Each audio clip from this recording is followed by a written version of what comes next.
let me give you a quick update on the potential end of the truce. I'm hearing, and what I'm reading and what I'm seeing here in Israeli media is that the release is on tonight. There are 10 agreed upon today, and there are supposed to be 10 agreed upon for tomorrow. We were hearing word, a developing story about a Hamas attack. There were 3 explosions in 2 different locations in northern Gaza. IDF returned fire.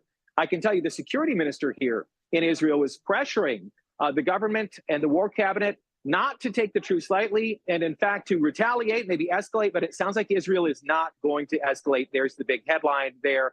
And we're hearing that some of those hostages may be on the move, in fact, right now. But Sean and Emma, as you were mentioning, we're learning new information about the brutal treatment of the Israeli hostages. The Jerusalem Post, as you were just saying, reporting women being kept in cages. Some freed captives say Hamas held them 5 floors underground. They received only 2 hours of sunlight per day and didn't have a bath or a shower for 7 weeks.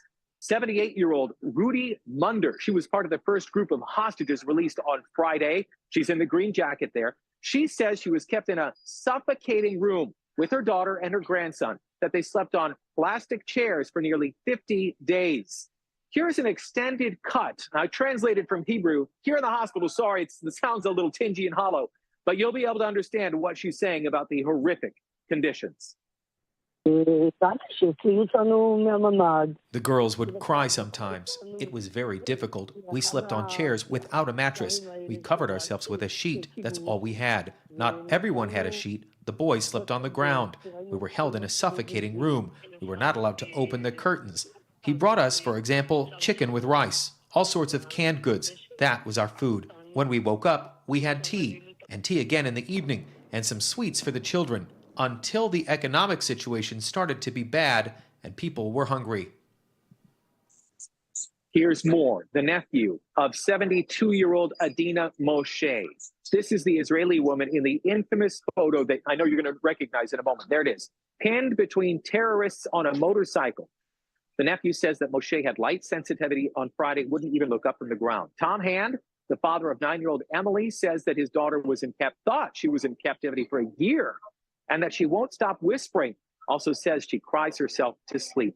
The aunt of 12-year-old Eitanya Halomi, the boy in the blue there and yellow, was released from captivity just last night, says the terrorists forced him to watch videos of the atrocities they carried out on October 7th. And if they cried, Hamas pointed rifles at them to shut them up. I just spoke to the aunt of 12 and 16-year-old Erez and Sahar Calderon. They were released last night, actually early this morning. They landed here on the roof in a helicopter at 2 a.m. The aunt told me just a little while ago that she still hasn't seen her niece and nephew.